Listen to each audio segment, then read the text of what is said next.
Wait a minute. Are we going now? Yeah, are we going? We're going. Am I supposed to talk? We've been going. Here we go. Yeah, we've been going.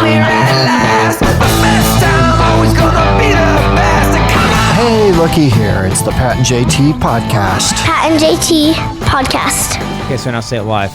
It's the Pat and Hey, here. It's the Pat and JT podcast. It's season 2 is going to be coming up in like a week. Our 366th episode. So you got to change that. I got to send you some stuff. Yeah, send it to me. My kids are on there too. Both Yeah. They probably their sound. voices have changed, haven't they?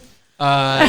You've been working with them. They sound better. Yes. I That gotta would be make some awesome. money, man. Yeah, I hear you.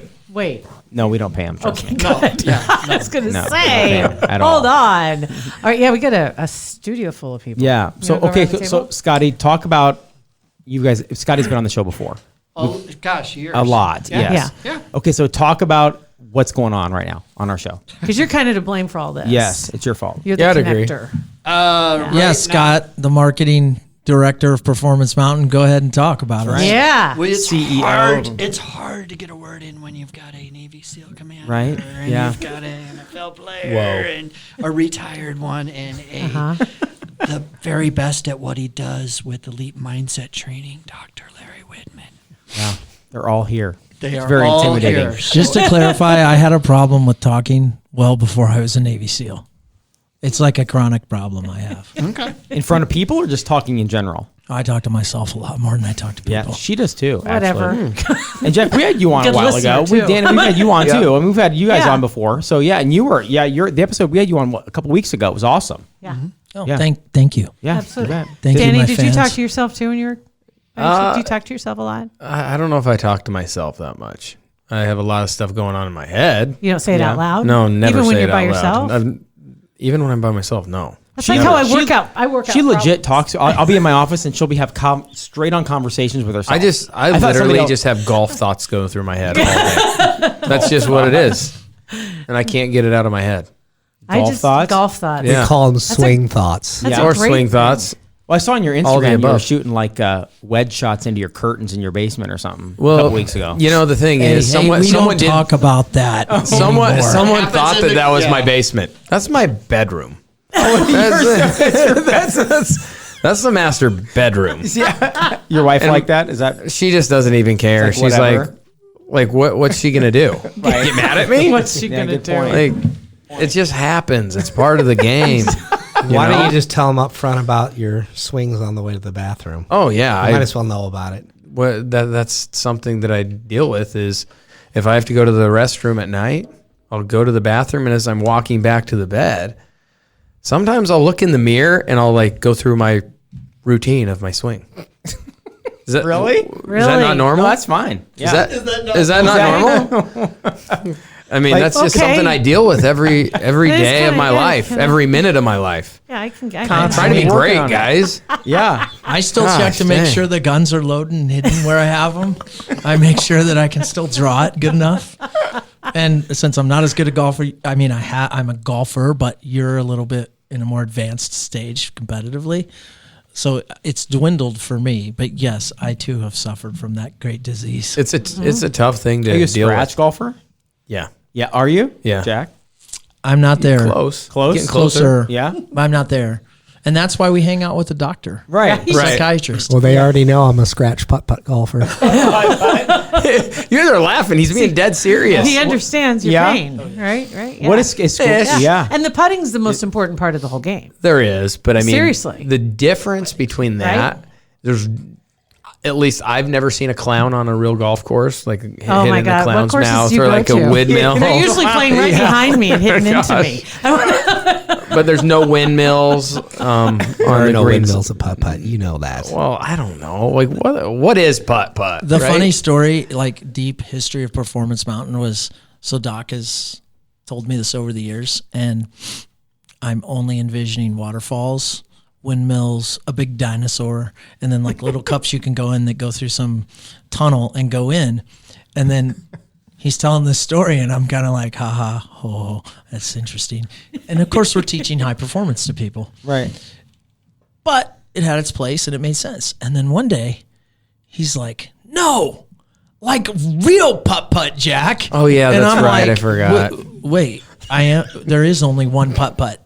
Oh no. There is like championship putt. Is there? And I didn't know Doc that. is world class at that as well. Really? Well, there's one on 90th and Maple. There used to be. It's still there. They as far as I know. They didn't have windmills. Yeah, there are and no clowns. no No. clowns. No, you're right. I remember that one. Yeah. It's all, and putting, that's like I said, that's the most important part of the game. It's the hardest part. Thank you. Thank you. You're welcome.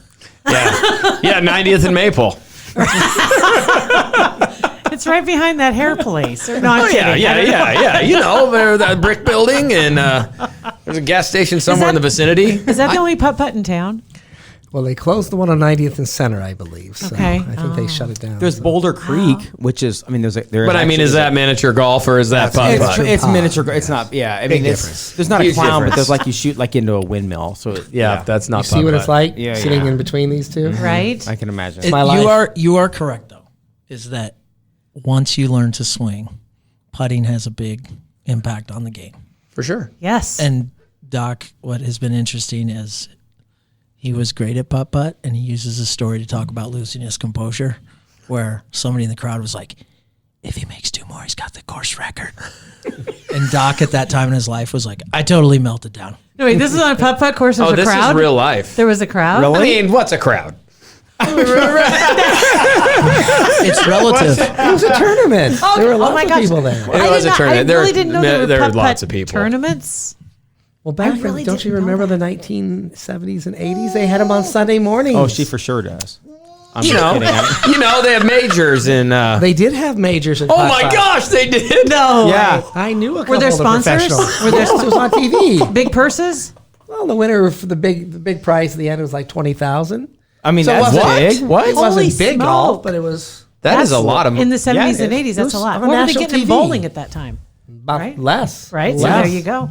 Come on, people. 70s and 80s. Think about it. Yeah. How far would 20 ABC grand Wild go? World of Sports. Right? Born in the middle of Agony the of 80s. defeat, dude. Thank you. There you go. I remember that. Oh my gosh. Yeah, and we teach performance. And you know what? Danny's joking. He doesn't think about golf all the time because I just heard him do a 4-hour seminar where he actually talked about performance and what it takes. So we Really? did get you to come off golf. Yeah, but I for mean, a while. I didn't confess, but I was thinking about golf while I was up there. So, I mean, did I forget about it? No, I didn't. Yeah, were we talking about performance and leadership and all that jazz? Of course we were. How many times when you were not on stage were you on your phone looking at something golf related? Give me a percentage. Like, why are we bringing this up, man? You brought it up. 80+% probably. I don't know. I mean, The audience wants to know you. what's in a number? You know? Yeah. I mean, was I on my? I don't know. So you excited? What was it? Top Golf? It's going to be here in Omaha. Oh, what in the gosh. spring? I mean, I think it's gonna be cool. I've I never think been it's Top going to be Golf. awesome. But Have you been? You I haven't. haven't, but the thing is, for me, I don't know how much I will go there. Mm-hmm. Not because I'm above it, but like there's at Miracle Hills, they have this thing called Top Tracer, where you're playing golf like a round instead of just having the. Now I've heard that they might be doing something like that at Top Golf too, but I'm more of the traditionalist when it comes to golf. Now, if my wife wants to go on a date and there's some couples that it's like people that don't play golf, for sure I'll go. I mean, Yeah. I'm not gonna pass up a time to go play golf in some instance. Have you had a hole in one ever? Never. Never. Either of you guys? I got an eagle. You had a hole in one? Yeah, I've got 4 of them. Really? Did you really?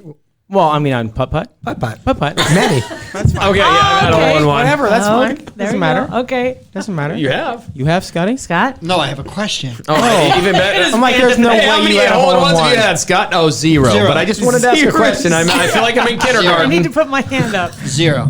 0 hole in ones. All right, this is for Danny. Why golf? Why are you obsessed with it? Maybe because I don't know. Maybe I love it and I love the challenge. I love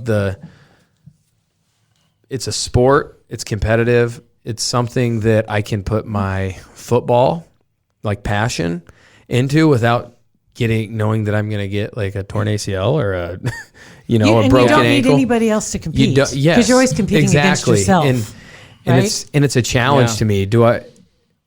I do feel like I'm somewhat gifted in it. Now, am I a professional? Not even close, but Nick Boss said you're great at everything: basketball, golf, football. I appreciate that, Nick Baugh. Yeah. That's what he said. All sports I've really been pretty driven at. It doesn't really matter what it is.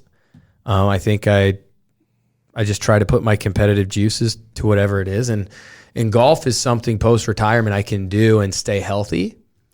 And you can get better, and you can always get better, and you can do it for however long. So it's something that I've put all my, whether it be obsessive OCD tendencies that I use for football, and I've just kind of put it into golf. Did you start playing before you left football? Were you already? Yeah, playing? I had already playing golf for a long time? I've played since the first time I played was like 8. So until high school, I played quite a bit, and then high school didn't play much. College didn't play a lot, and then once I got in the NFL, I started playing more. And it's kind of something. In some ways, it's very relaxing, but in some ways, it's not. So I am at peace when I'm out there, but I'm also I'm striving to be really, really good, and I have no interest in. I know I'm 35 years old, and am I going to play professional golf? Am I going to be on tour? No, but I'm like striving to be great. I have no interest in being okay at it. Like so, this year last year I was like a plus, or I was a 3. This year I'm a +1, and it's like, well. I just want to continue getting better, and I don't really care. Some people will be like, oh yeah, but once you get in the pluses, it's really hard. Well, I'm not an idiot. You know what I mean? It's obviously going to continue to be hard, but I have interest in being great at things, so why not try? That's true, but your game is not relying on anybody else. That's exactly. That's the thing that I really like about it. It's not relying on anybody else's game. I do love that. I love that part of it, and you can compete with just how you were in the past. True enough, right? Why golf for you, Commander? Well, Are you good? Nick Baugh did not say I was good, so thanks, Nick. Nick Baugh's a great guy, though. thanks, I mean, Nick. let's not put this on Nick. Yeah. Yet. It's not Well, Nick's let's fault. just say but yet. He hasn't Yet, said it yet. yeah. Have you played with Nick yet? Nick Baugh, no. Okay, so there then you go. That's why, and you haven't played basketball or football with it. Still, I don't have that stamp of approval. We'll get that for you. No, I've been very passionate. I was introduced to it young as well, and but didn't play it to learn the game, so to speak, until I got to college. And everybody beat me. They beat me really, really bad, and it really pissed me off. Fire you up. So Yeah. from like if you beat me in something or something like that happens, I pretty much have a life vendetta. I've decided I moved the needle. That's fair. I'll Yeah. just push the game to lifetime now. Right. It's a lifetime. Right? You sound fun to play. Yeah. Right. So I'm just making notes of my foursomes coming up next year. right. So that was I accidentally do that was well. the initial driver and the driving force. So so I started to teach myself how to play in college, and then as fortune would have it, in the Navy, I found some guys that were as passionate about it as I was, and it's one of the probably less off-duty crazy things you can do that will cause guys like me as commanders to do paperwork on you on Monday morning.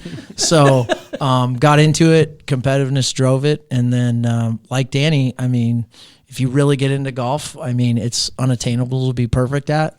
You can play the course, you can play yourself, you can play against other people. Is that why people get so mad when they're because other like basketball, you shoot for a 3, you miss it, you don't break anything. Like, but when in golf, But you let the team slice down. something, like you throw your club into people rage. And the only person it hurts is them. Yeah. Right. That's the thing. is Doc it gets probably so can give you angry. the science behind it. I would say that, one, I think a lot of golfers coming from competitive sports go through some phases like that because it is difficult at first. And then as you continue on and mature in the game, you figure out that none of that helps you. You have to get it out. Yeah. But in the end of the day, it's just I'm chasing me. And like in Danny and I's case, we've come from team sports. It's kind of liberating to just be on your own team, right? And so I mean, I've said it before. Like the best I was in my early 30s, late 28s. Like I'm still chasing that version of Jack to get back there, and then I have goals. And so again, it's just chasing this process. And to me, like it's hugely therapeutic too, just to I figured out the anger thing with golf a long time ago. Now, every once in a while, I'll still huck a club or something, and I don't like that. Well, it's just kind of fun to do that. Well, yeah, right, Doc? Right. Yeah, Doc. Okay, what do you read into that? But yeah, I'm coming out. I mean, it's the process. And then in Nebraska, we're blessed with a lot of guys that really are passionate about golf at all levels, and you can find competitive games, and we kind of have our own golfing circle, and it's just a great way to be out in nature too. I mean, sometimes like with all the injuries I had, and Danny's had some too, like for me, walking a golf course when I do it, that's perfectly good. Like I'm trying to live to be however darn long I can live. And so for me, like golf is literally like therapy. And we were just talking about giving a seminar. We're talking about mindfulness practices, and I have to do a more active form of meditation and mindfulness. And so believe it or not, like when I'm in a good state in golf, that's my always go-to. So there's a lot of reasons I golf. It started with competitive vengeance. It moved to let's be the best we can be. And we, meaning the mouse I always have in my pocket. Like I'm sounding like a tour guide. Like we decided to hit 6-iron there, like I'm just playing Firethorn, getting another 8 on the hole. But yeah. And I'll tell you what, like I have a huge addictive personality. I don't hide that from anybody. And golf is a healthy addiction for me. Like it's a much better of choices that are out there for Do you guys play every day if you can? I mean, obviously in the winter you can't, Yes. but in the summer, every day? Yes. I didn't start playing until much later, like about 10, 12 years ago was when I first ever played in my life. And I had a mentor that I played with that taught me how to play, and he was one of my best friend's dads. And he's a really good scratch golfer. And he taught me, he'd take me golfing every day because he worked part-time at a golf course and he was a teacher otherwise. So we had all summer, right? And he worked part-time at the golf course, so he'd have me come out every day. I'd meet him and we'd go do 9. And get after me like I couldn't hit my fairway woods. I couldn't hit, and he's like, if you're going to learn if you don't effing use them, But I can hit my 5-iron so much better. It's like, if you don't use them, you're not going to learn, And so he got me over that hump about fighting yourself. But it was every day. It was like there was a time there I was like, that was all I wanted to do was just go out and play. I also say like in what we teach in mental skills, like you can't be the best version of yourself as a golfer. Like you're constantly battling your own mind in golf. And I think some of our elite shooters talk about the same thing in SEAL team, but I love this quest, this struggle, if you will. And it replaces a lot. And the other thing I love is that like we can all play with different age groups. So normally as we grow up, we're just with our peers, and our peers are great. But I mean, golf, you can play with young people, you can play with older people, you can find competitive games and the conversations that go on. I love it. Can you tell me who your teacher is? Because can I tell you about my teacher? I tell you, the sad part is I haven't played for a few years because he passed away, and it was sad because it was way too soon.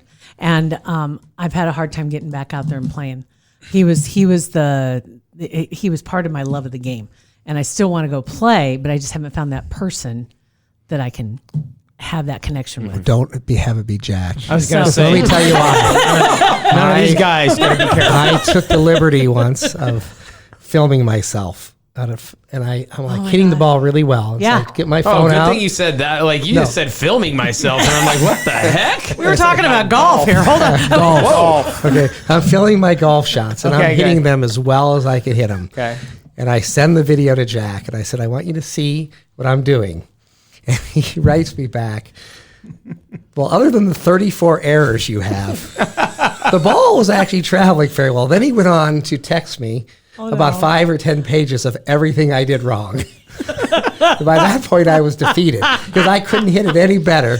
And I'm like, what's my chances of ever being able to play? See what I 34 errors. He says, I'm amazed you can even get the ball back to square face. He says, you have really good eye-hand coordination. Is that what you told me? Because he said, you shouldn't be able to get it back. Putter. Yeah, you got to have hand-eye right there. Yeah, he says, I shouldn't be able to get it back to face. You know what I see, though? I see a friend. Like, you're not lying to him. Right. Danny, you can't fix the problem. You're terrible at that. Let's fix that part. You can't fix the problem unless you identify it. Now, part of the other problem is he's talking to a guy that has like 17 or 18 flaws in his golf swing, and pretty much, even if I don't know what I'm talking about, I'm just going to tell you what I think, because at least I'm trying, because I'm a helper. Yep, and honestly, I'll apologize. I didn't mean to defeat you, my But friend. it is kind of the best thing, because you're right, because that's the same thing that Butch was his name that he would do with me. He never sugarcoated anything. if I was messing up or jacking around. He Thank would you for the just- perspective. Right? And it was like that helped me tremendously. Because you Way to go, can. If Jack. you want to get better, you can't, right? Yeah. I want to give Doc the opportunity now. So the science behind both of these two amazing humans that played at the elite level at what they did. Why do you think they take their obsession from there to golf? Is there any science behind that, or anything about the creature of being elite? Well, because both like basically team back to a sport where it's about the individual, where you play against the course. It's about you, right? You were on a team, and then going to a sport where it's about golf, where you focus on yourself. That seems kind of unique. And it's also something you can just never perfect. So I think the challenge of chasing what I call chasing excellence. So every once in a while you catch perfection because you're never going to be perfect. And the challenge of, I think, compared to the other sports, meaning a 16th of an inch off on your technique in a sport where you have incredible rotation and angles, it completely changes your shot from a shot you feel like is a professional shot to a really terrible shot, thus the breaking of the club. Because it can go so quickly from being on task, and you have one little tweak that you can't even feel. Where if you're shooting a basketball, if you're going to start shooting air balls out of the blue, there has to be a pretty big flaw in your technique in that moment. But in golf, even the best might not be able to figure it out. You watch it on the Pro Tour all the time where they're just in the zone. They shoot a 65 one day, the next day, for them it's still a great game. I mean, for us it'd be a great game for them, but they'll shoot an 80. They can't figure out their shots. It's crazy to me when they can't Yeah. hit the fairway. That's why It's crazy to me when they can't hit the fairway. I think Because it's like them, and I'm like, me, I get it, but I'm like, you gotta be kidding me. And you see the frustration, huge. It's just gotta make their head explode. I don't think there's a lot of science. I just think you have competitive animals here, right? And you're chasing something that gives you that same kind of fire, something to chase, to go after that's hard, that you never completely get down. Like I would imagine for the most part in football, most of the things that you had to do, you got them down in such a way that you were able to do your job and keep a job. Yeah. And same with you. The techniques that you had to do to shoot and cover, you had it down to perfection, because if you didn't, there's a cost. But golf is a game of constantly chasing, and I think that's what drives a lot of former elites at what they do to pick up a game like golf. Try and conquer it. Yeah. Yeah. Conquer, I don't know. Fall down the mountain is a better. Yeah. Fall down, get back up, climb, fall down, climb. You Fall just down. hope you don't fall as far as you did the time before. Right. And the great thing when when you play with groups and you get to know people, like the human tragedy that occurs in a 4-hour round with 4 people playing is like, again, truth is stranger than fiction, because it's just hard to hide from the game. Yeah. It's hard to hide from the emotions and what's going on. Even if you're on your best day, there's something. And so I kind of also enjoy it because it's like pure comedy, right? I mean, pure comedy happens on a golf course. Sure. Once you can get over looking in your mind bad, because then you realize everybody else is having a bad shot too, or they'll have a bad hole for that matter. And it's like when you first start playing, you're so focused. If you're used to doing something really well, and then you try this and you realize you're not good at it. Like when I first started, whiffing would just I would want to just kill somebody because you got to be kidding me. How can I just completely miss? But you realize that happens to other people too. But the anger and the disappointment and the embarrassment is kind of part of all of that that's tied up in wanting to do it right. And it's everybody has those days. Everybody. I mean, Tony Finau just this week. I mean, he didn't really so much lose the tournament as Guy Webb Simpson took it from him. But, I mean, you see it at all levels. Nobody escapes what we just talked about, whether you're the best player in the world or you're the worst. It's just part of the game. And I think golf, either people who get it, they're hooked for life, or it's just not your thing. I can agree with that. I mean, I don't understand those people. But Can't relate. I can't relate. Like I don't. It's not like I don't want to talk to him, because we have Doc here who doesn't play golf. He's a mini. That's he's not a true. putt-putt. Him and his son go at it. They go at it. Trust me. I've watched. It's just he Shot doesn't a play it like we 29 do. on the par 3 at Firethorn. Did you really? I did. That's very good. I get into. That's really good. I'm a repetitive athlete, so that's why I can. That's why I was a bowler and I'd I play wa- more often if you did that. No, but I could also shoot a 45 the next day. Yeah, that's but when fair. I got on in a rhythm, Yeah. that's why I won a national free throw contest, because when I did get you? in a rhythm. Really? How many? Like Really? In a minute, you shot? No, it was a contest. It was like a punt, pass, and kick one as a kid, and then I went to the nationals, and Yeah. That's good. That's huge. Yeah, I mean it was, but 98 out of 100, I think, is what I had. What? To win it. But What? I had to hit. just 98 out of 100. I had to hit the last that's 5 pretty in a good. row to win. That's insane.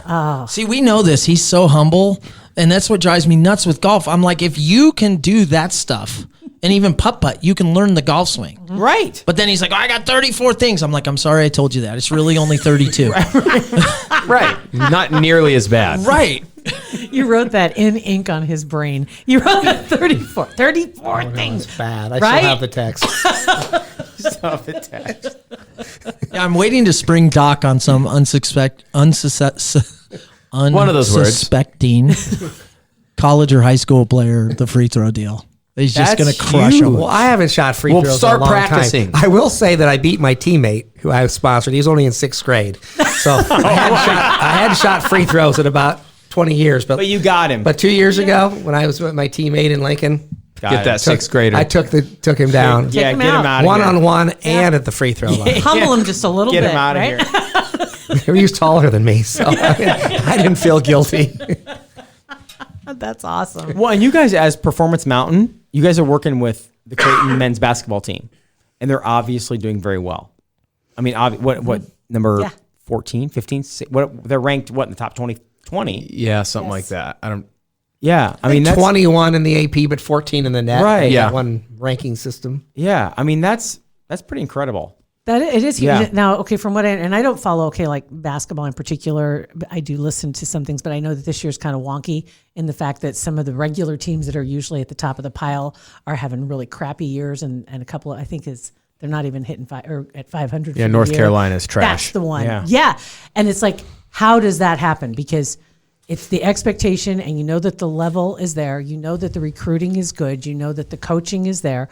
What is that switch that got flipped? Great question. I mean, the coach is listening. And I think the toughest thing is, and you're talking about like North Carolina and some of those teams. It's hard to know if we don't know what's going on. Like you have to be in to see like what's going on with the relationships, what's going on with the coaching, what's going on with the players, player to player relationship, player to coach relationship, coach to supporting staff relationship. So it's kind of hard to say, like, because we're not in that. Right. Wouldn't But you guys something that agree? just- I mean, it just like caused like almost a 180. yeah, just watching the game, and like even me, like people are like, hey, why doesn't this coach is terrible. It's like, actually he's a really good coach. Like when we're talking about the NFL, and it's like, they're like, well, what's wrong? And they're like, this is wrong. It's like, how do you know? Mm-hmm. Like some people that are like, oh, Tom Brady's terrible now. It's like how do you know? Yeah. And then they start saying, well, he's washed up, and I was like, well, who on their team can win in man to man? And then they're like, well, that doesn't matter. That does matter. It matters. It's like that Yeah. matters 100%.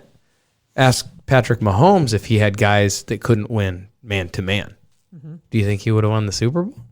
No. Right. No. So it's hard for us to say if we don't know. We can go off of like just maybe they're not playing hard or something like that. But I think it's tough to know unless you're in it. When you guys go into, for example, Creighton. I mean, obviously, you guys work with Creighton. When you go in and you kind of analyze the locker room and the dynamic with the team, how long would it take to turn around a situation where you're like, this is awful, this is a terrible environment, it's whatever it is, a culture? How long does it take to turn that around, if you can? Well, I would say, first to explain the process, right? So our methodology is, a hybrid of SEAL team, kind of forged in combat and what I've seen, and then honing it through sports, right? And we have people from Doc to Danny, sports background, and looking at that and consulting with sports teams. And now we're on to businesses. And so it's like honing. So what's the methodology? Of course, we assess. And I told you guys this before. We literally just interview and talk to people. We talk to everybody. Yeah. Right. And we're all using our experience to gain questions that we think are important to leadership, communication, and team dynamics.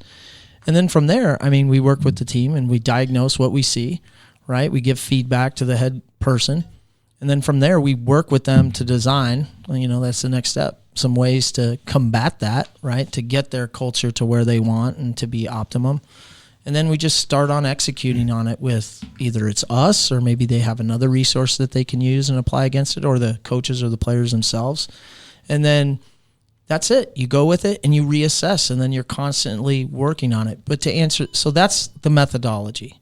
To be honest, 2 weeks just to get to like that as far as diagnosed.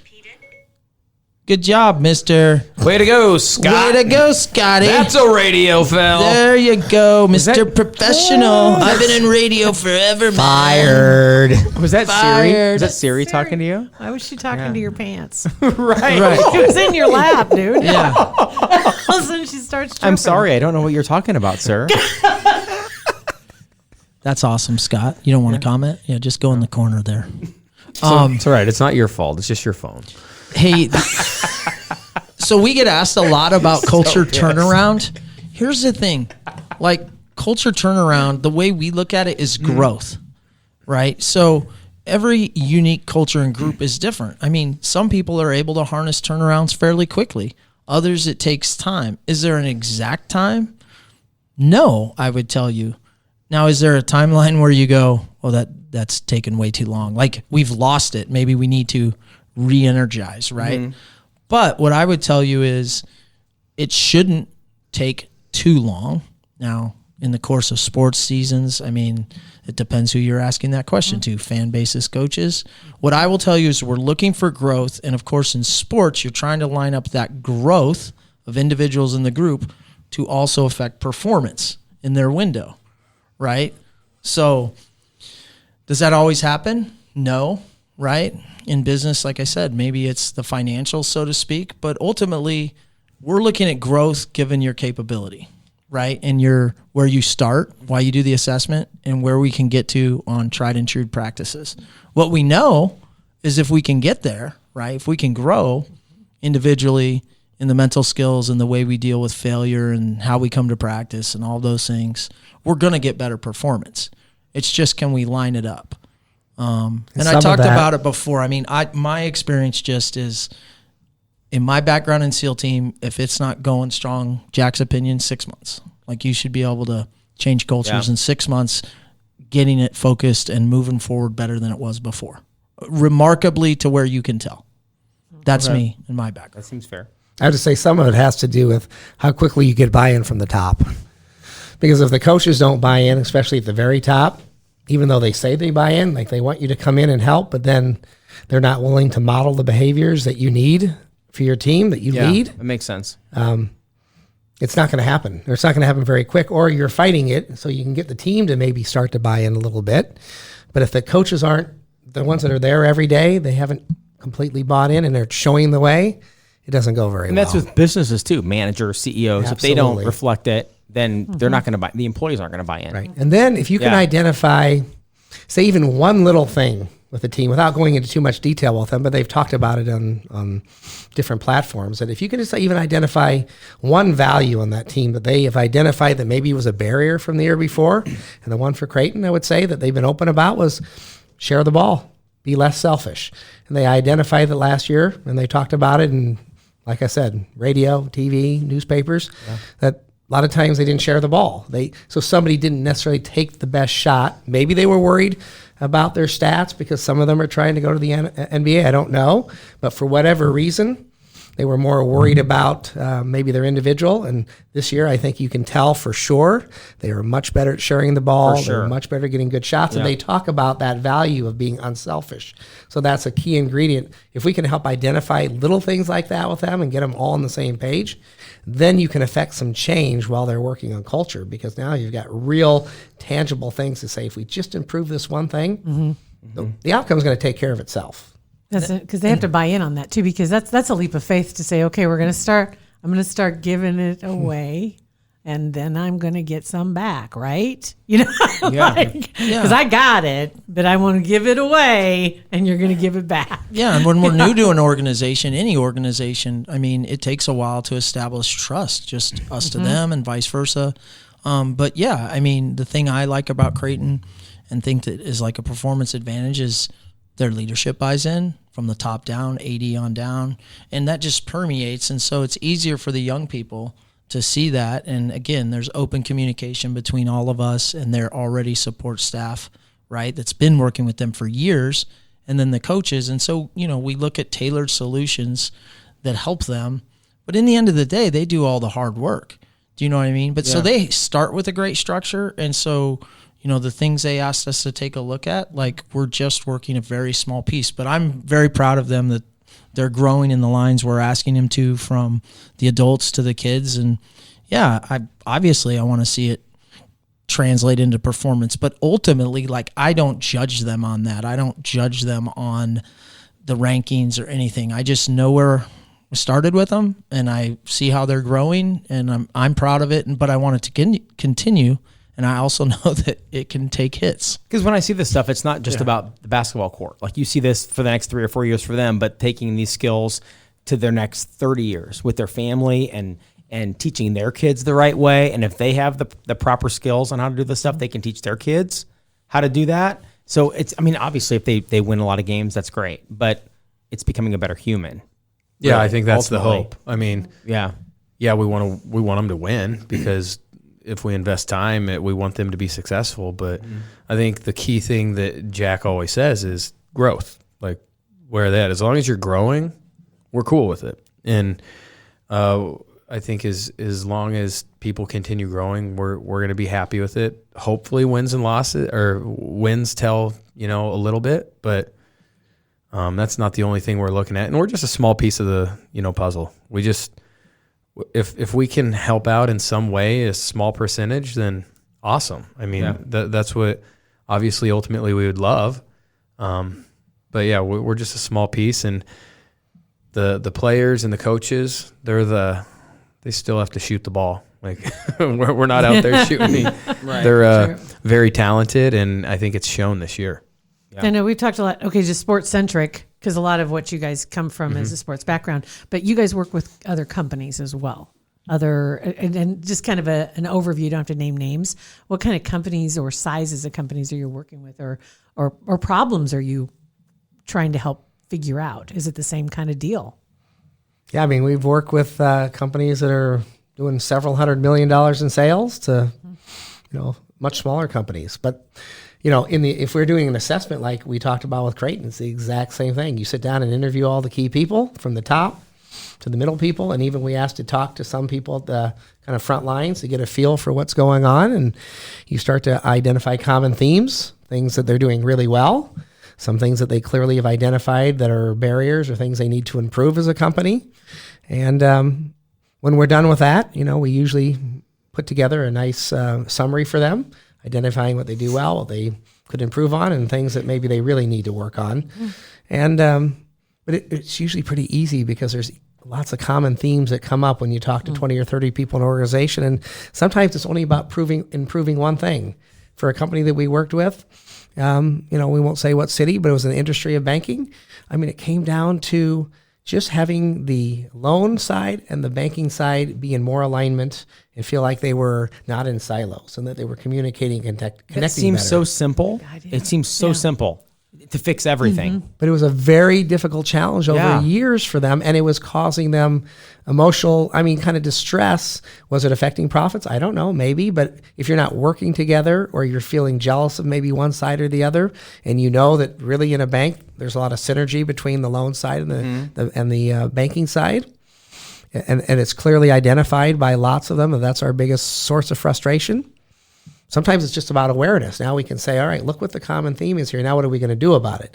Then, sitting down with our top people, you put together a very individualized plan for that company, some mental skills and mindset training, some communication, maybe discussions on how the different generations need to work together, depending on the company. And you kind of tailor the approach, like Jack said, and come up with solutions that really aren't that difficult. Yeah. But at the same time, they haven't been able to solve them either, because they didn't talk about it, mostly because it was an unsaid thing, how they like that. just don't And talk. They don't No talk about it, communication. and then Yeah. they don't. If you don't talk about it, you can't have a solution. Yeah. So I think that's where it's nice to have an outside place come in and do those things, so that we can say what we've seen, and whether it's a sport team or, like we said, a business. In a lot of ways it's the same approach.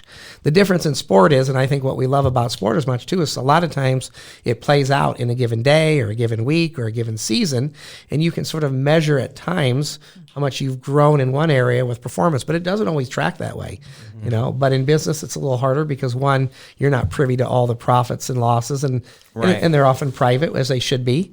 With teams, it just kind of plays out in front of public to everybody, and so it's easier to sort of get buy-in on things, particularly if they change a couple things and they start to see a translation into better performance. Even if they aren't winning yet, but they can see that they're doing much better, that that can set the stage for greatness. So it's fun, but we love the businesses as well too. So it's a big challenge, but it's fun.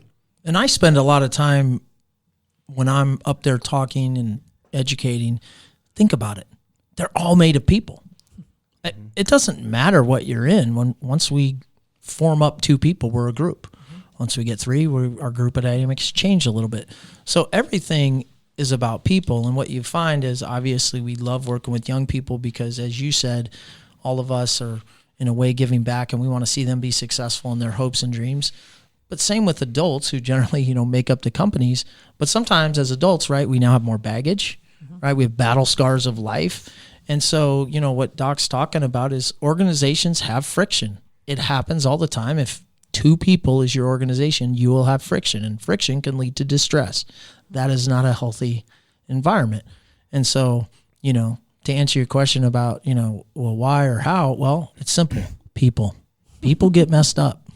People think crazy things. Well, and so, and as with a family too, build people, a company, a team, a family, even if there's no communication within a family unit, maybe you have a combined family, or 5, 6, 7 kids, whatever, you don't talk, little problems can grow into huge issues. But just communicating and learning, because it really, when we talked to you, Jack, the first time, it really kind of hit me. It's that when you guys go in and talk to teams and talk to businesses, it's like, man, you can whittle that all the way down to your dinner table. I mean, it really is, because that it's all about communication, and it's all about it's about talking to people, communication, and also being open to learning new ways to do things. Because I imagine some places you walk into, you get a little pushback because there's some genuine fear and vulnerability, because they realize, okay, if I get proven wrong, and I've been doing this for how many years? I mean, am I out? It's a pride thing. right? Yeah. I mean, yeah. It's like, sure. I'm not wrong. And I think the thing with communication, I mean, think about anyone with their spouse. Like, you go however long you're in an argument, and you go a day or a couple days without talking, like, what happens? You get a little bit more mad. And you just build it up. Well, think about that when it's not just two people, right? Like, think of the big organizations. Well, then you just got everyone mad at each other. And there's nothing positive can, It's true. nothing positive can happen. And then you got people mad that don't even know why they're mad. Yeah, it's like, let's just talk about it. And it's like, hey, you know what, Jack? Like, say if it was our business, say like we were just angry. Like, we still have stuff that goes on in our text messages where we don't agree. And you know what we do? We talk about it. Work it out. Yeah, we work it out, because if you want anything to ever go forward, like, you have to communicate. Like, hey, I don't agree with that, Jack. Or, hey, Doc, I don't agree with it. And maybe there's some validity to it. Maybe there's not. But if you don't communicate it, nothing's ever going to be resolved. Yeah. Because that's the next level, right? And even if you communicate, even average communicators, then you have the stress hit. The question becomes, is do you shut down at that point, or do you figure out a way to resolve conflict? So if you're already not very good at communicating, that's where a lot of times where we come in and we find out they're not very good at baseline. And then when the stress hits, whatever it may be, now we have silence. Nobody talks about anything, and it builds up and it builds up. And in the end of the day, whether it's business or family, there's only 3 things you can train: your mind, your body, and your craft. That's it. And you got to train those 3 in any endeavor. So we look at them very similar, and we look at the family system similar. So, I mean, part of my why, and I think their why too, especially with young people, is that anything we're talking about in sport, we wouldn't be doing it if we didn't think it helped them in life. So, I mean, our why is about life. I mean, it's not about wins and losses. Most of the kids are are never going on to play professional at any sport of any level. Like we were talking today, Danny's 1 in a million what he did. most people aren't going to do it. So at some point their careers are ending, even if they make it to the next level. So do they have the skills now to communicate, to resolve conflict, right? To work together as a team? Can you do those things? Can you stay composed under stress? Yeah. Can you manage your emotions when it matters? Because most of us, if we're being honest, we're pretty good when things are going our way. Right, for sure. We're pretty good. Yeah, absolutely. But what if we don't get the role we want, or we're not promoted, or we're stressed in our life? How do we handle things then? Because that's when oftentimes people don't stay composed. And that's when they may have regrets that they said things they wish they wouldn't have said, or they didn't handle things the way they wish Or they they would have didn't say handled what it. they wish they would have said. Either way, right? Right? I mean, regrets either way. Either way, yeah. And so the question is, can you do that? Can you train people well enough when things are going well so that they can do the same thing when under stress, even if it's a good stress? You're in the Final Four, that's a good stress. Yeah. Yeah. Right? Can you communicate and stay composed and resolve conflict, even though there's a lot of pressure going on? So You got it's to not make like- the last 5 shots. Right. Right? Yes. Yes. Especially if they're all free throws. Right? Like in a free throw. 98. What? Well, I would say put yourself in the best position to Yeah. accomplish that. Yeah. Right. And if it's a team, a lot has to be going right to do that. And then you may have the ability, but your mind's all over the place. And so you're not in the best position to do that. So what if you're in a situation where you're on a team family, you obviously can't kick your third oldest child out. Like you're out. Well, right? you You can't do could. that. I mean, you can technically, but like Just wouldn't go over well. No, it would not look good in the paper. Third oldest, also known as the youngest. Yeah. But Right. Whatever. But whatever. Whatever. I don't. Whatever. It's all the same. We need. It's all the same. Yeah. Whatever. We need to communicate after this to work about. Never One mind. of our children. We'll get it figured out. So like, but if you have a teammate, you have somebody in the office that just can't get it, just can't communicate, maybe they're the problem in the situation. If there is a problem, if it's one person, can you train that person? Can you talk to that? If it's a family member, obviously you have to, but if it's somebody in an office on a team, like how do you get them to see that side of it? I'll give you one example without naming any names or a team, but we were working with a very high level team where an athlete was very prone to negative interactions with the teammates, negative body language, negative comments. And we came up with a very simple way of training. And it really involved one of us or one of the graduate assistants. The only goal that she had to accomplish between every play was to make a high five, some kind of positive contact with the team. High five, eye contact, positive words. If we did that, we got a score of 1. If we didn't do something like that between plays, we got a score of 0. And we kept score for every single point for this athlete. And the goal was to get her to positive. And not only did she get to positive, but she improved by about 20%. Wow. Oh, really? In good times and bad. So she went from 40% to 60% in winning games and 20% to 38% in losing games. But what we learned was, and what she learned was, even though our goal was just to get her to neutral, look at the data. Right. All 30 games where you were above 50% positive communication, 30, And it was intentional communication. 33 and 0. Yeah, that's right? incredible. It's like So it's not what she something- said was, Yeah. when I'm positive, we win. So it was a very simple behavioral strategy, not guaranteed to work, but sometimes you have to take it down to that level just to make it that way. And then I think the only other thing I'll say and then let them comment is that, and this was in an article not too long ago. It's with a coach that I work with, one of my favorite, Kirsten Bernthal Booth from Creighton. And she got good advice from Coach Pettit once, really good advice. He was the former Husker coach and ended up being sort of a mentor to her. And he said, you can never let somebody hold you hostage on a team.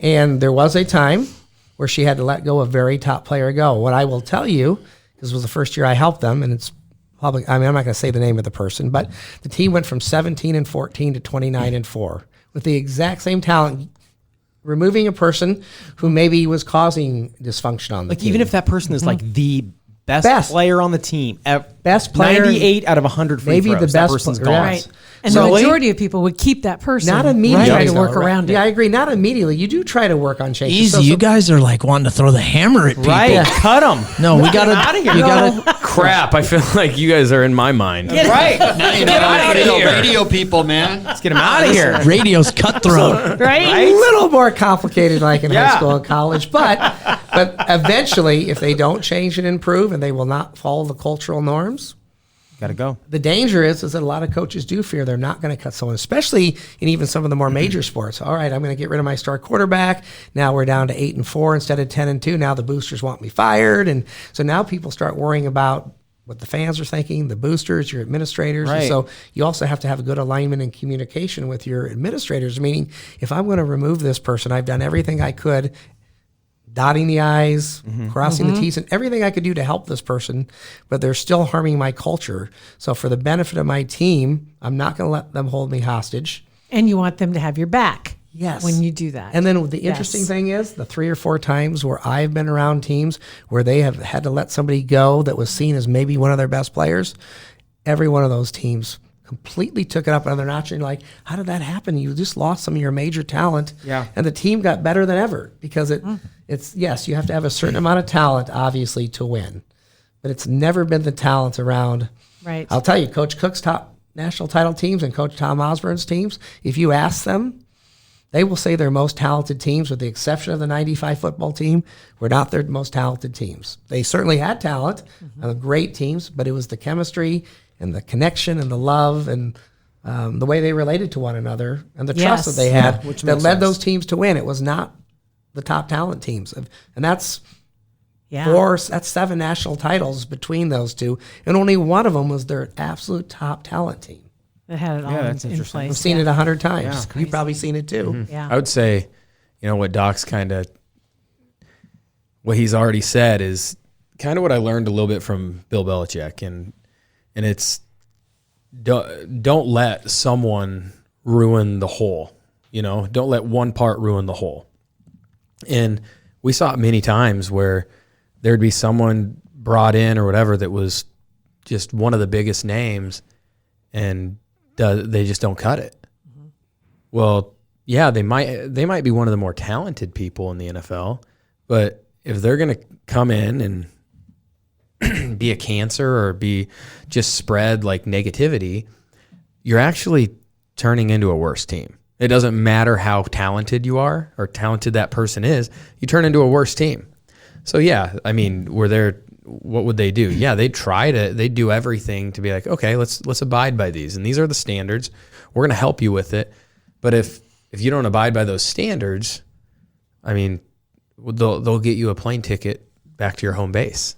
And that's just, it sucks, but sometimes that's what happens because you don't want one person that you're working on, if they're going to try to ruin it, and if they don't embrace it and they don't take the steps, they can ruin a whole team dynamic. And do you think like some people that are really, really good at or excel don't really give the credit due to the people and the surroundings that they're working in that took them to that level? They take a little more credit than maybe is due for how they excelled. And then when they're transferred into a new situation, they think it was all them. And so they come in and they just expect it to just happen. And that could be the case. New England's it's known to, you have to, if you're going to play there, you need to be extremely selfless. If you're a selfish player, it's not going to work, because what they believe is you put a bunch of selfless people together that aren't worried about, for me, I'm not worried about how many touches I get or how many touchdowns I get. I need to be worried about winning the game.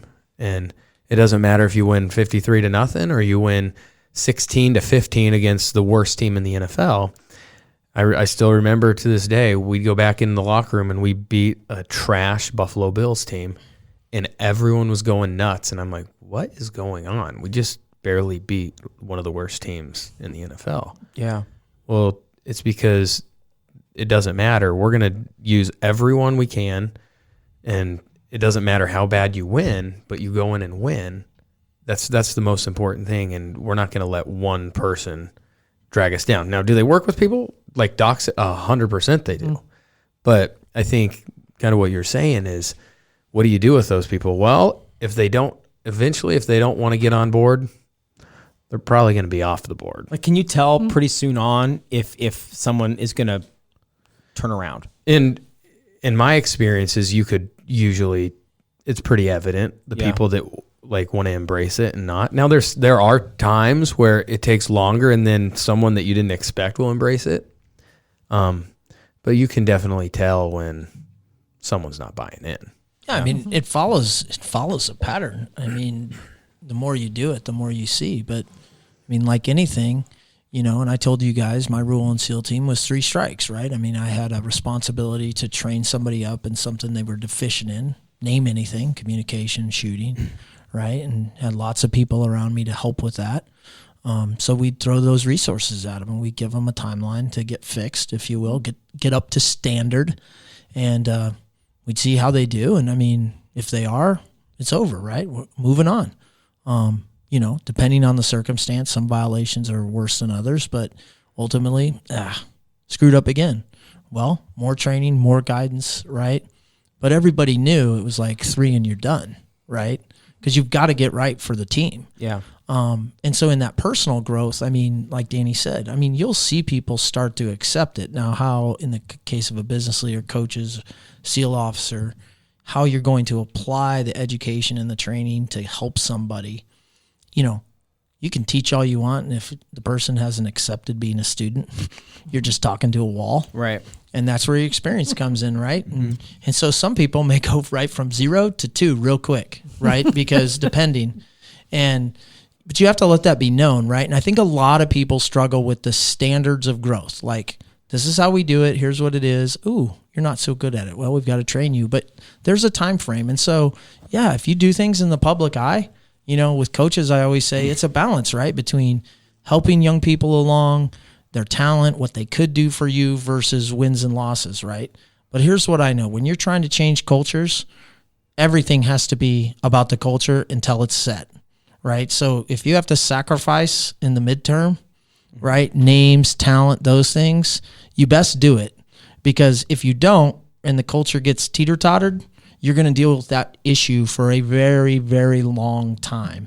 Yeah. And I get that it's a fine balance, but in the end of the day, what Danny's talking about, what I'm talking about, Doc, is that, yeah, when you match up culture, communication, team dynamics with talent, you got your best chance to win, period, end of story. Again, we just look at it on what you're capable of, right, and where you're at and how far we can go in all these things. And that's what everybody's trying to do. But people get on board, or unfortunately, a lot of people just need to be fired or told this isn't the right place That's for the right you. fit. So when you have a situation, I know you guys work with Coach Osborne a lot. But this is just an example that popped in my head in like 15 minutes ago. We're talking about Lawrence Phillips with LP back in the 90s, right? That from the outside, it looked like Coach was keeping him on because he was an amazing running back. But we know that he wanted to help him. You know, he knew he was a good guy, good kid. So when you have somebody like that in your business or on your team that you know is at their heart is a good person, and you're just trying to keep them on track, like, does that affect the culture in a locker room, in an office, when you think the boss is keeping him there one reason versus another reason? You just ticked off something that I was just thinking about too. Antonio Brown popped in my head as an example of somebody who was a star on his team. And I'm thinking, okay, as a team, if you have that person and he's really rocking the boat for the whole team, and he's doing outlandish things even before he got traded, and the team is winning, and then so it's like, what do we do? Because we're winning, and he's killing me here. This guy is driving us crazy in the locker room, and but we're winning. So how do you get that? Because he's like, hey, I'm doing my thing and booming. So let me get this straight. You would like us to comment on one of the more hot button issues in Nebraska over the last 30 years, Lawrence Phillips. Yeah, if that's fine. And then at least you didn't throw us a Kaepernick in the NFL. right? You just did Antonio Brown. That's the next hour of our podcast. Yeah. Just Go ahead, Doc. and just really in general too. Like, if you have somebody that is In a business. in a business, on a team that is the 5-star athlete, whatever, but they're creating a also the toxic A. culture, or there's something else going on there, but they're an amazing player, performer, whatever it is. Like, how does that affect the culture inside a locker room or in an office? Well, I think that's what I was getting at before about not letting you hold somebody hostage, right? Because if they're a 5-star that's destroying culture and chemistry, and everyone else is feeling it, They're like a 2-star then. Yes, they're like a 2-star, That's a but good it's point, even yeah. worse because now you feel like the coach is playing favorites. Right. And so some of it comes down to the other piece. So if they are a good character person, maybe they're having a stress period, but they're good character and they are following the standards and they're trying to do things right. Maybe they have a mental health or addiction problem, but they're following a new plan. Then, you keep them on board, but I think everyone's on board and understanding what's happening.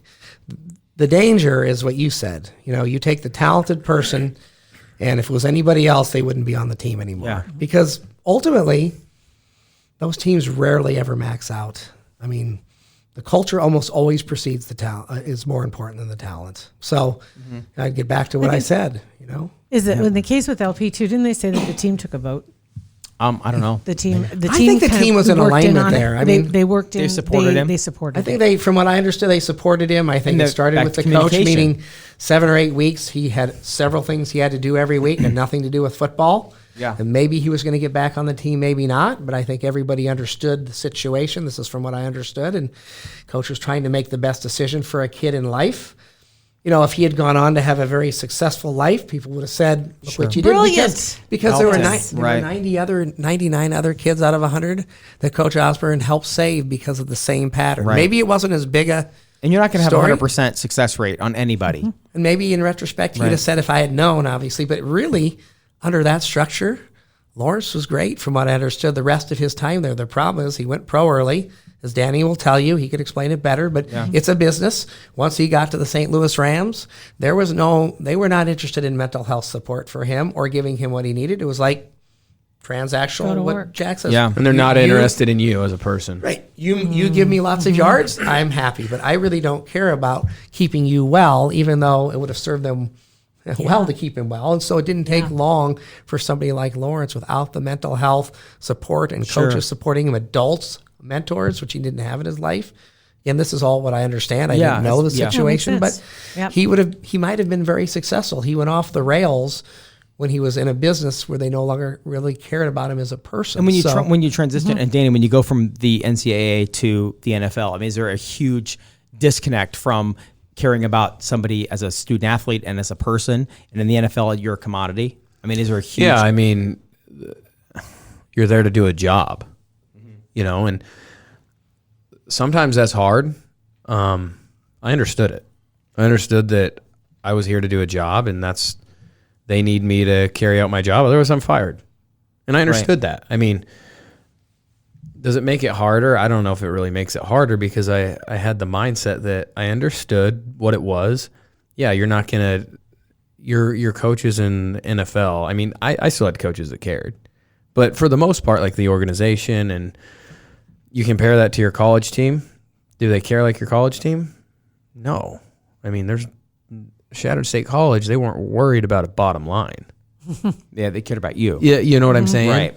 I mean, obviously they wanted me to be successful and help win games, but you get to that's just what it is. The NFL, it's a job. And you learn that really, really fast, and you learn that you could be fired really, really fast. So yeah, professional sports are a different animal, and it's not so much about care. There's definitely some people there's plenty of coaches that care about their players, but as an organization, I mean, they're going to do what's best for the organization, not what's best for Danny Woodhead. If they cared about Danny Woodhead, the New York Jets, I would have never been fired. They'd been like, no, we want to continue paying this guy. Right. Yeah, you know what I mean? Yeah. Like, let's continue paying him. Still, But today. but Right. their thought was that firing me would help them be a better team. I will say that one coach that we're fond of, at least following the NFL's Pete Carroll from the Seahawks. And I do think he has found a way to do it a bit different than some of the pure business teams where he has found a way to invest in his players and care about them. Now, obviously, what Danny's saying, I think if you can't cut it and you're really not able to help the team, It doesn't matter. eventually it's not going to matter. But at the same time, if you invest in your people and players, maybe you get them to a higher level than they normally would have gotten, or you'd keep them well like Lawrence Phillips, Yeah. or you may take somebody who's struggles a little bit with confidence even at that level, and the way you talk to them and the way you focus on what they do well, maybe you create a more confident player who's already very talented. And my guess is Pete Carroll gets 2 or 3 or 4 players that other people couldn't get as much out of. And his style through investing in and getting to know them as people and understanding them has made a difference. Now, the bottom line is if he does all those things and you can't contribute to a business, you're going to be gone there. I agree with him there, but I have appreciated watching the team's growth over the last several years and some of the winning years when they've taken male athletes that are 25, 30, 35 who didn't make it on other teams, and somehow he got them to buy into a team concept and make a difference. Exactly. Yeah. I don't know. And you could take somebody that bring them into a culture that's healthy, that's supportive, and maybe take somebody that wouldn't be successful on another team or another office or whatever, bring them in and they could elevate their game a lot. Yeah, if they're a bad apple, it won't take very long, like you were asking. The honeymoon phase will end pretty quick. Yeah. If they really are a low character dude, it won't take very long, even in a healthy culture, before they rock the boat because it's about them and it's about their character defects. But if they just need to be in a more positive culture based on their own wiring or their upbringing or whatever, they respond better to certain kinds of coaching. They may blossom in that kind of setting. But low character guys, it's not very long before they blow up in the next place. And that's in anything, team, office, everywhere. whatever. Yeah, you always want to take this great talent. You're like, we have enough talent. Another team will pick them up, and they do. And it's not very long, usually where you're like, oh, yeah, they failed. And in the business world, you're like, yeah, top seller over here. Why did he move over to this real estate company? Yeah. It's a top seller for a while, but he destroys chemistry out the door because you destroy all the other people. So even though maybe they they brought in a couple $100,000 extra, the others all brought in $500,000 less because it destroyed the cohesiveness and on the culture. outside looking in, the other guys are thinking, oh, you know what? I bet we'd know how to handle him. Yes. We'll hire him. And so then that's how they get hired. If you're talented enough, if you're talented enough, a lot of people will keep giving you a chance and you're like, oh, that's not going to work. Just like in a relationship, if you're hot enough, the other person will be like, I can fix her. I can fix him. I can fix him. And you can't. I got to a point where I was in charge of recruiting doctors for the hospital where if they had more than 2 jobs in 5 years, I ripped up their resume and the administration go, what are you doing? I'm like, I'm not smart enough to know which one has been divorced 3 times because maybe they got married. I'm just analogy. They got married 2 young once, and the second one, they cheated on them. And usually, if somebody's had 2 jobs in the last few years and they're trying to come here, it's going to be a year before we see why they've left their last 2 jobs. I said, I'm not smart enough to figure out which ones have been divorced 3 times because of really unique circumstances, and which ones are about ready to get divorced for a 4th time. Right, because one of them is the common denominator, and the other one had things happen to them. Right, so you don't know. So I would say if I was then in charge of a football team, helping them with personnel, and I'd say that person's been on 2 or 3 teams in the last few years, they can run a 4.3 40 and had 1,000 yards last year. I'd still rip it up, and they'd go, "What are you doing?" Yeah, like not worth it. Not worth it. I don't know. I can't predict their behaviors, but I see a pattern, and the pattern tells me it's more likely that it's their own pattern versus a very unique situation that could really have been happened. Exactly. But I'm not smart enough to figure that out. So, Occam's razor. I always say, the simplest excuse, right? misery loves company. So, I mean, if you're a miserable drudge of a human being in group dynamics, nothing's going to help. Yeah. However, there's people that through life circumstance or whatever, sometimes, new cultures help out, right? Or the other culture is a better fit and there's leaders that are willing to do different things. But, it's a 2-party thing. Like you have to accept that I've got some shortcomings and I've got to work on them. And the culture or the leaders have to also accept that it's part of their charge to help you grow, right? And the young athlete one is always a difficult dynamic because everybody's coming with a different set of skill sets outside of the sport, just based on how they were raised. Yes, you want to be highly competitive. Oftentimes, sports is a great teacher. That's why we like working in it. But oftentimes, we miscalculate because of analytics and numbers over culture, over those things. And a lot of people struggle with that. I was fortunate enough to be in a career path where that's the absolute first thing we take out, which is we don't need any talent and everything's about the team. So if you can't understand that from day one, you just didn't join my job. And I've seen it work time and time again that team culture, beats everything else all the time when the chips are down, meaning gives us the best chance to succeed.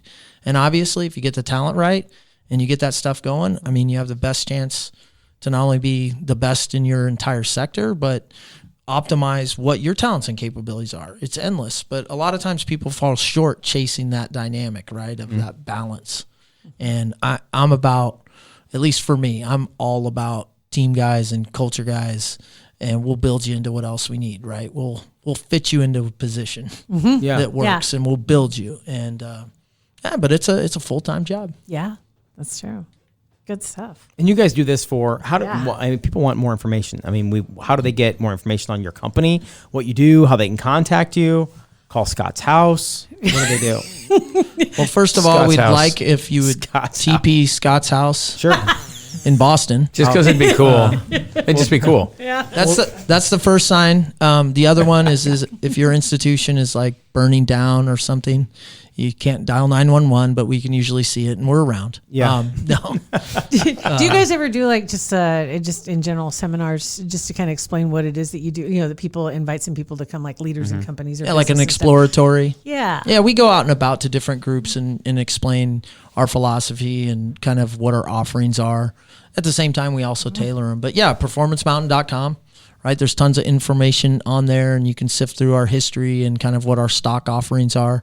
And then info@performancemountain.com for an email. And then from there, given what you're asking, right, we'll send you out information. And then from there, it's about starting a dialogue. As you can imagine, like, we're a dialogue company. Like, we want to figure out if you're a fit for us and we're a fit for you, because we're not going to come in and sell something that's not in our capability. Right. And so that takes a little upfront work. And from there, I mean, whether it be high school sports up to any level of sports to businesses, I mean, we'll give it a shot. I mean, before we even begin, there has to be alignment and there has to be buy-in from the leaders, right? And a willingness to change. Whether we'll have the answers or not, I know that we'll give our best shot based on our backgrounds. We've been fortunate, I think, to have some success in different areas. But that's how you find us. And from there, hopefully we start a relationship, and hopefully it lasts for a very, very long time. Sure enough. It's about any group of people. Any group of people. Oh, really? We work with Organizational people. Skills, I mean, right? It's bottom I'm still line. waiting for Yeah. China, you know, I want to get a contract in China. Well, not till So I that can have an disease. What's that interpreter. Not for a disease that while. goes Yeah, away? The yeah. corona. Corona let that virus. pass. Let's let that go, and then you guys can get in there. Corona. Yeah, I mean, virus. at the end of the day, if I had to say it in like one phrase, our goal is to put people in a position to max out when it matters the most. That's it. That's Yeah, it. that's Boom. That's great. Because if you can't do it when it matters, what's the point? Yeah. Great point. That's Right a back to great, golf again. Here Yeah. we go. Oh yeah, let's talk more about golf. Yeah, I would love. Danny, Whoa. golf. Whoa. Whoa, that woke him up. Okay. He's like, huh? We got Doc's book coming out pretty soon. We're excited about that. What's your he's got book? a What's Well, I'm working on it. I got the draft come done, and so yeah, it's going to be called. I think unless somebody changes, it's going to be called Max Out when it matters the most, and then it'll be Perfect. the 16 powers that help you in business, sport, and life. Because every chapter is organized by a different power. Awesome. Yeah, so that's our goal. It's a lot of when, it's about. When do you think it's going to be out? Soon? Well, it'll be out within the year. It's just a matter of how quickly, depending the route we go. But the Yeah. book is finally It's done. written. Now it's just the next stage of getting it cleaned up. And Well, great. yeah, so we're That's excited awesome. about it because it's a lot of our teachings, to be honest with you. Jack and I's teaching, and now Danny on board. And Let me tell you about another podcast. Doc is going to have Max Out Mindset coming out. I was just as going to well. ask you about. I was just going to So say, we is are there going to be a gonna- podcast? Yes, so Doc will have a podcast. out. Good. It will be called Max Out Mindset. Do we want to talk about how it's going to start out? I don't really want to talk about Doc anymore. What I want to say is, have you gone to the darksideofelite.com? My podcast, Commander Jack Riggins. Yeah, we really need If to you talk want to about understand crazy and therapy, come to my He podcast. doesn't great. need any It's a help. great He's But the got- truth is, what's neat about this is we actually, between Docs, Danny, this whole dynamic is, hey, listen, we're giving you into view of who we are. We're talking. We're out there as individuals in our own mediums and within the company. Because listen, you want to go, oh, those guys are great, or Jack was a Navy SEAL. He's elite. Danny's elite. Yeah. We're good at working with people. We're great teammates. what I We're like pretty good about- followers. That's what we do. We enhance people. Yeah. I like about the podcast, though, is the dark side of elite. Is that something people don't consider? is a sacrifice that goes into. There's always attaining that there's a level. cost in everything, and I've Everything. learned that from Jack. Yeah. There's a cost in anything you do to strive to be great. It depends on how much you're willing to spend, right? Yeah. I mean, it really, you have Some to people pay. get up in the middle of the night and can't make it to the bathroom Right, because so they've they got to golf. practice their golf swing. Yeah, I know. I've heard about them. Thank God you have a Weirdos. mirror in between rooms. We don't I know was what trying he to has. imagine but we it's funny because Jack and I yes, there's times that it's very frustrating, but I don't see that as a dark side. I see that as that's awesome that I am that passionate about How many something. times Yeah. have you placed the carpet in your bedroom? Well, From your golf clubs? What? well, there's no reason to replace it because I already it's already significantly. Carpet divots? Well, it's He needs to get a green pad. it's ruined. What? Yeah. Really? So yeah, there's no It's funny obsession you walk through Zero you walk through obsession. the bedroom No and it's like obsession. carpet. Holy crap, that's really soft carpet. And it's because I was just fluffing it. The so I pile think was just I have shredded. I have to go around the whole house now and Fluffing it. just fluff the carpet. There you go. So Yeah, that's it'll what take you- time, but I can do it. You'll Somebody get- thinks, does he have So- a so over- tigers purring? It's tough. Over Tough the deal. years, several offense or defensive linemen had talked to me about, doing foot movement and hand placement, in their dorm rooms or wherever. And then I run into Danny, and Danny is running routes step by step in his house. Yeah. And his kids, go ahead and take the story. Yeah, so Danny. my wife is she's always like, because I would do it often too when I had injuries or I just didn't feel 100% healthy. So I would test in my house to be like, oh, I can do it in the game, which is not even close to the same speed. I mean, not even close. the dumbest thing. Who's defending you? Right. Sock-footed Yeah. on No. carpet, yeah. So my wife's not defending me at all. She's like, stop acting crazy. Right. So there was one time I was running routes in my bedroom upstairs. That's the Week word. of the game, I've and- never heard that sentence in my entire life. And my daughter, who was probably, 3 or 4 at the time, she goes, Dad's doing it again. And then I hear my wife go, Danny, stop it. And I'm like, Usually who's on my team? the kids are running around Danny, upstairs, stop and the parents are going, "Stop running around up there!" Yeah, but it's the wife That's to the husband. Danny in a nutshell. Yes, right there. It is. You don't need to know anything else about Danny. Well, the funniest thing is also when I'm swinging, because it's relatively close to our bed, and You got that my little wife high-pitched my wife will be relative- getting ready to get into bed, and I'll be swinging the golf club, and she'll go, "Can you just stop it?" I want to go to bed. I was like, well, you can walk past me and you can go to bed and I can continue swinging the golf club. Or when the kids are running around, the kids know don't go by Dad when he has a golf club in his hand. Could I don't want to hit him. Right, 100%. You And know, it would totally be their fault if they got in your swing. Totally. lane. Right, they know. Right, that you have to educate them. Totally. As long as you Yes. educate them, you're fine. They know. So that's my There we life. go. I mean, that's Stop swinging the golf club in the stop bedroom. Dad's doing it again. That's doing it again. That's got to be the name of it right there. Dad's doing it Dad's again. doing it again. You guys are awesome. Thanks for taking so much time to hang Thanks out for with having us. us. Yeah, bet. we appreciate it very much. And Scotty, thanks for bringing this all together. I appreciate Okay, it. so all the information again, people to get a hold of you guys. Do it, Scotty. Well, hopefully it's in the show notes. It will be. PerformanceMountain.com. You can find all of our information on there, info at performancemountain.com. We also would highly suggest that you follow us on the social webs. We are at Performance Mountain on Instagram and Twitter, and we have a Facebook group that you can join, and we will accept you just because you're cool. There you go. Thanks. Very Yeah, nice. but I want to say, because we're old school, we also have a 1-800 number. Yes, we What do. is it? Really? They have those still? 1-800-668-5655. Nice. That's it. Who answers That's such that? a weird way to say it. Right. It's very Five, close. 6. No one's ever calling. I just never. No one's ever calling. I just want to be on the radio. Like, I know we're on a Does podcast. that forward to your phone? It goes to Scott first, and if he's lazy, I pick it up.